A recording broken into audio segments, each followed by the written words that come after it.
Bugatti success से ज्यादा tragedies की स्टोरी है। ये सब की शुरुआत जर्मनी के घर के बेसमेंट में हुई थी। एटोरे बुगाटी ने भी अपनी कार बनाकर खत्म की थी, इसलिए उन्होंने अपनी जॉब छोड़कर फ्रांस में जाकर अपनी खुद की कंपनी शुरू करने का फैसला लिया। अगले कुछ सालों में उन्होंने कुछ सबसे तेज और लग्जूरियस कार्स बनाई और अपने समय के सबसे बेहतरीन इंजीनियर्स में से एक बन गए। लेकिन उनकी इस सफलता के बावजूद सब कुछ एक रात में खत्म हो गया जब एटोरे को अपनी कंपनी छोड़ने पर मजबूर होना पड़ा। बिना जाने की बुगाटी ब्रांड एक दिन क्या बन जाएगा।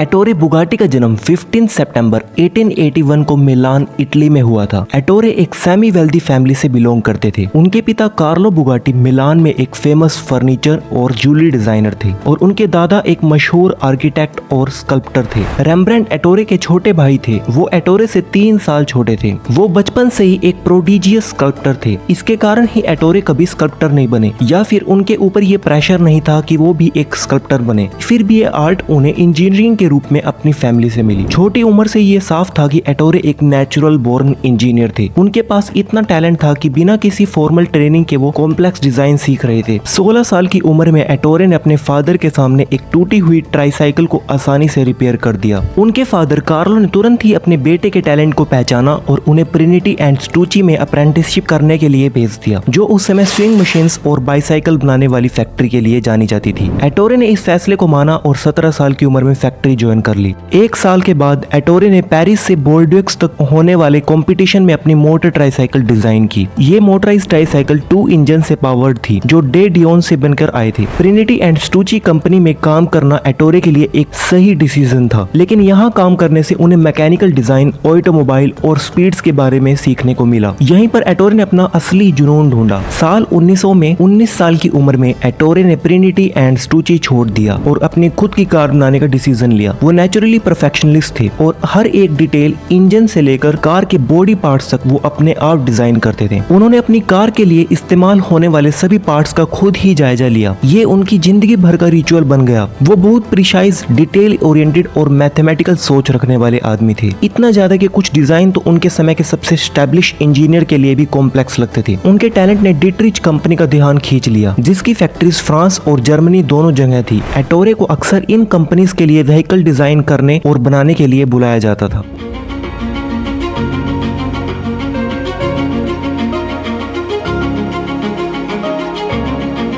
उन्होंने सिर्फ 19 साल की उम्र में पहला प्रोफेशनल कॉन्ट्रैक्ट हासिल किया और क्योंकि वो अभी माइनर थे, उनके पिता को कॉन्ट्रैक्ट पर साइन करना पड़ा। इस जॉब के लिए एटोरे को मिलान से जर्मनी में शिफ्ट होना पड़ा। वहां उन्होंने कुछ सालों तक ऑटोमोबाइल डेवलप किए और कार रेसेस में भी पार्टिसिपेट किया। साल 1903 में उन्होंने पेरिस मैड्रिड रेस के लिए अपनी दूसरी कार बनाई, लेकिन ये कार लेंथ में इतनी बड़ी थी कि इसे रेस करने की परमिशन नहीं मिली। एटोरे ने कार के चेसिस में ड्राइवर और इंजन दोनों को नीचे रखा, क्योंकि उनका मानना था ये सेंटर ऑफ ग्रेविटी और एरोडायनामिक्स के लिए बेस्ट थी। लेकिन दूसरे लोगों को ये अजीब लगा, क्योंकि उस समय हर दूसरा कार डिजाइनर बिलीव करता था कि ऊपर बैठना सही है। लेकिन जल्दी ये स्टाइल रेस कार में आम हो गया। 1906 में एटोरे ने डिट्रिच छोड़ने का फैसला किया। उस समय तक ऑटोमोबाइल्स को बहुत ही स्किल्ड क्राफ्ट्समैन की हेल्प से एक एक करके बनाया जाता था, इसलिए बहुत महंगी थी और आमतौर पर सिर्फ बहुत अमीर लोग ही इन्हें अफोर्ड कर सकते थे। ज्यादातर कार रेसिंग के लिए इस्तेमाल होती थी, जो यूरोप और अमेरिका में जल्दी ही पॉपुलर स्पोर्ट बन रही थी। साल 1907 में एटोरे बारबरा से मिले, जो बाद में उनकी वाइफ बनी। उसी साल एटोरे ने कोलोगन, जर्मनी में गैसोलीन इंजन मैन्युफैक्चरर ड्यूट्ज के साथ मल्टी ईयर कॉन्ट्रैक्ट साइन किया। ड्यूट्ज में उनके वक्त के दौरान एटोरे ने कंपनी के लिए हैवी ड्यूटी इंजन्स बनाई। एटोरे का मानना था कि एक एक्सट्रीमली लाइटवेट व्हीकल बनाना मुमकिन है जो छोटा और हल्का हो, और ऐसी कार दूसरे बड़े इंजन वाली कार से बेहतर परफॉर्म करेगी। इसलिए उन्होंने अपने घर के बेसमेंट में एक नए ऑटोमोबाइल पर काम करना शुरू किया जो बाद में बुगाटी के नाम से जाना जाने वाला था, जिसका नाम बुगाटी टाइप 10 था। टाइप 10 आखिरकार साल 1909 में कंप्लीट हुआ। ये रिजल्ट था एक 1.2 लीटर 4 सिलेंडर इंजन का जो सिर्फ 365 किलोग्राम वजन का था। ये 2 seater vehicle 80 kilometre per hour तक स्पीड पकड़ने में कैपेबल था, जो उस वक्त एक इनक्रेडिबल अचीवमेंट थी। अब तक उन्होंने जॉब छोड़ दी और अपनी न्यूली बिल्ट कार लेकर अल्सेटियन टाउन मोल्शेम गए, जहां उन्होंने अपनी कंपनी ऑटोमोबाइल्स एटोरे बुगाटी शुरू की।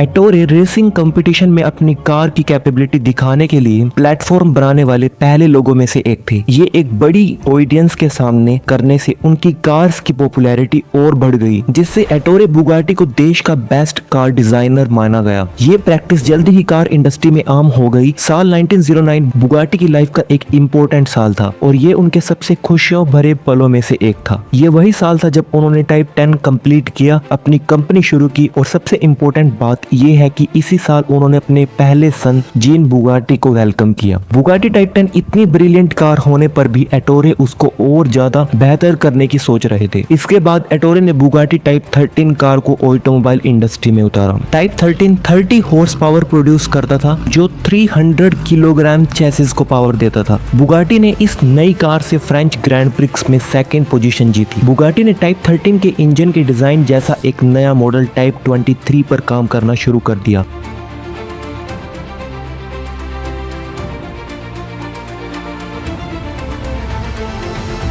जब वर्ल्ड वार 1 शुरू हुई तो कार्स का प्रोडक्शन बंद हो गया। देखते ही देखते जब 1 साल गुजर गया तो एटोरे को मिलान वापस जाना पड़ा और फिर पेरिस, जहां उन्होंने 1915 से लेकर 1916 तक ड्यूजनबर्ग ब्रदर्स के साथ काम किया। उन्होंने ड्रामेटिक U16 इंजन बनाया, इसे बुगाटी U16 नाम दिया गया। वार खत्म होने पर एटोरे वापस मोल्शेम आए, जो अब फ्रेंच टेरिटरी बन चुका था। वहां उन्होंने लाइट वेट स्पोर्ट्स कार बनाना शुरू किया। 1920 में उन्होंने टाइप 13 को मल्टी वाल्व इंजन का शेप दिया। इसका रिजल्ट इनक्रेडिबल रहा और इसी टाइप 13 से उन्होंने ले मानस रेसिंग कंपटीशन जीता। साल 1920 में इसी टाइप 13 से ब्रेस्किया में होने वाली रेस जीती। 3 बार जीतने के बाद ये कार बुगाटी टाइप 13 ब्रेस्किया नाम से फेमस हुई। जीत का सिलसिला 1925 तक चला। तब तक इनकी कार्स ने ओवर 400 विक्ट्रीज हासिल कर ली थी। 1926 तक बुगाटी टाइप 13 ब्रेस्किया के लगभग 2000 प्रोटोटाइप तैयार हुए। ये अब तक की बनी सबसे सक्सेसफुल बुगाटी कार्स में से एक थी। 1924 में एटोरे ने लियोन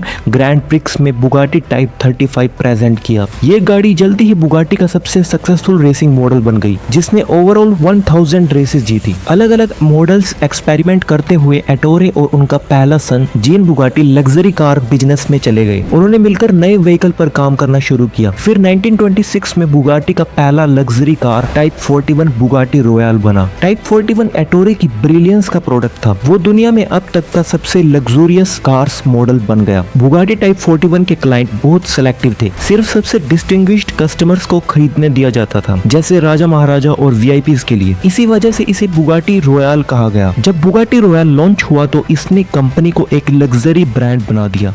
लेकिन दुनिया की इकोनॉमी में एक मैसिव चेंज होने वाला था, जो एटोरे की कंपनी को डुबाने वाला था। रॉयल लॉन्च होने के 3 साल बाद अमेरिका में ग्रेट डिप्रेशन आया। इस इकोनॉमिक क्राइसिस ने दुनिया की हर इकोनॉमीज पर असर डाला और रॉयल के सेल्स गिर गए। कंपनी फाइनेंसेस पर बहुत बुरा असर हुआ, इतना बुरा हुआ कि वो बैंकरप्ट होने की कगार पर पहुंच गए। मिड 1930s में फ्रेंच गवर्नमेंट ने बुगाटी से रेल कार डिजाइन करवाने के लिए कॉन्टेक्ट किया। कोई दूसरा ऑप्शन ना होने पर और कंपनी के बैंकरप्ट होने से बचाने के लिए बुगाटी ने ऑफर एक्सेप्ट कर लिया। उन्होंने फ्रेंच गवर्नमेंट के लिए successful Bugatti rail car design करे, जिससे उन्होंने ग्रेट डिप्रेशन को पार करने में काफी हेल्प मिली। लेकिन जब चीजें सुधर रही थी तब मोल्शियम फ्रांस में बुगाटी प्लांट में स्ट्राइक हुई। Workers better working condition demand कर रहे थे। पहले तो एटोरे मना करते रहे, लेकिन बाद में उन्होंने वर्कर्स की डिमांड मान ली। सालों तक एटोरे बुगाटी दुनिया भर में मैकेनिकल डिजाइनर्स में सबसे बेहतरीन नाम बन रहे थे। बोट्स, प्लेन इंजन्स और स्पीड ट्रेन्स बनाते रहे रहे जो ओवर 100 माइल्स पर आवर चल सकती थी। जीन बुगाटी भी अपने फादर एटोरे की तरह टैलेंटेड थे। जीन भी पैशनेट इंजीनियर थे जो अपने फादर जितने ब्रिलियंट थे। एटोरे ने जीन को बुगाटी प्लांट संभालने दिया। जीन के पैशन और टैलेंट से बुगाटी ने नए मॉडल्स तैयार हुए जिन्होंने दुनिया भर में धूम मचा दी, जैसे अटलांटिक मॉडल या मजेस्टिक रॉयल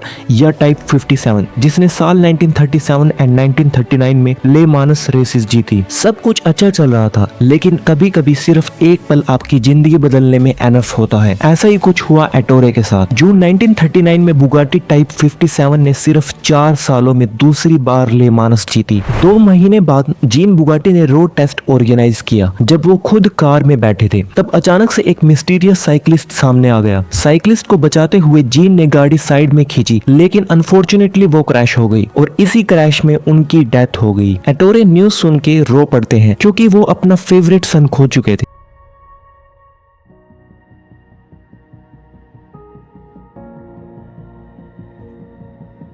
चीजें तब और खराब हो गई जब जर्मन्स ने उन्हें कोऑपरेशन के लिए टॉर्पीडोज और कार्स आर्मी के लिए प्रोड्यूस करने की डिमांड करने लगे, लेकिन उन्होंने मना कर दिया। एटोरे ने थ्रेट को इग्नोर किया और मशीनरी बोर्डिक्स भेज दी, लेकिन इसका कुछ फायदा नहीं हुआ। एटोरे तब तक बहुत ज्यादा डेट में आ गए थे, इसलिए मजबूरन कंपनी बेच दी और मशीनरी कम प्राइस पर बेच दी। बुगाटी फैमिली पेरिस चली गई और एटोरे अपना पेन भुलाने के लिए एविएशन इंजन्स और टॉर्पीडो बोट्स डिजाइन करने लगे, लेकिन कोई सक्सेस नहीं मिली। एटोरे ज्यादातर फ्रांस में रहते थे, लेकिन वो इटालियन थे, कभी फ्रेंच सिटीजनशिप नहीं मांगी। इसलिए जब वार खत्म हुई तो फ्रेंच स्टेट ने सपोर्ट नहीं दिया, और क्योंकि इटली ने जर्मनी के साथ अलायंस किया था तो एटोरे पर जर्मन ऑक्यूपायर्स के साथ मिलकर काम करने का इल्जाम लगा दिया गया। वार खत्म होने पर उन्होंने कंपनी वापस लेने के लिए केस फाइल कर दी। 1944 में बारबरा एटोरे की वाइफ की भी डेथ हो गई। अब वो जिंदगी के लोएस्ट पॉइंट पर पहुंच गए थे। अब उनकी हेल्थ भी तेजी से खराब हो रही थी, फिर भी उन्होंने गिव अप नहीं किया। एटोरे ने फ्रेंच सिटीजनशिप अप्लाई की ताकि वो अपनी कंपनी वापस पा सके, जिस पर उनका हक बनता है, लेकिन उनकी हेल्थ बहुत खराब हो गई। कंपनी रिकवर होने के सिर्फ 10 दिन बाद एटोरे बुगाटी की डेथ हो गई। उनकी फैमिली मेंबर्स प्रोडक्शन संभाल नहीं पाए, इसलिए बुगाटी प्लांट बंद करना पड़ा और सालों तक अबेंडेंड रहा। 1987 में इटालियन एंटरप्रेन्योर रोमानो आर्टियोली ने कंपनी एक्वायर कर ली और बुगाटी ब्रांड दोबारा एस्टेब्लिश हुआ। 5 साल बाद एक नया मॉडल बुगाटी EB110 पब्लिक में इंट्रोड्यूस हुआ, जो टॉप स्पीड पकड़ने में कैपेबल था। 1998 में वोक्सवैगन ग्रुप बुगाटी ब्रांड को एक्वायर करता है और फाइनली हम फिर सुपरकार ब्रांड देखते हैं जिसे आज हम जानते हैं। साल 2005 में बुगाटी वीरोन पब्लिक में रिलीज होती है, जो दुनिया भर में हॉटेस्ट कार बन जाती है और जो वर्ल्ड रिकॉर्ड भी ब्रेक करती है एज अ फास्टेस्ट कार, जिसकी स्पीड है 254 माइल्स पर आवर। वीरोन कंटिन्यू होता रहा जब तक रिप्लेस नहीं किया गया बुगाटी कायरोन से। 2019 में कंपनी फिर से रिकॉर्ड तोड़ती है बुगाटी कायरोन के साथ as a new fastest car, जिसकी स्पीड है 305 माइल्स पर आवर। ये कहानी बुगाटी और उस आदमी के सपनों की है जिसकी जिंदगी एक के बाद एक ट्रेजेडी से भरी हुई थी, लेकिन इसके बावजूद ये कंपनी आज भी दुनिया की सबसे लग्जूरियस कार्स बना रही है। अगर आपको ये डॉक्यूमेंट्री जरा सी भी पसंद आई हो तो लाइक करना, चैनल को सब्सक्राइब करना और नोटिफिकेशन बेल दबाना मत भूलना। तब तक के लिए नेक्स्ट वीडियो में मिलते हैं।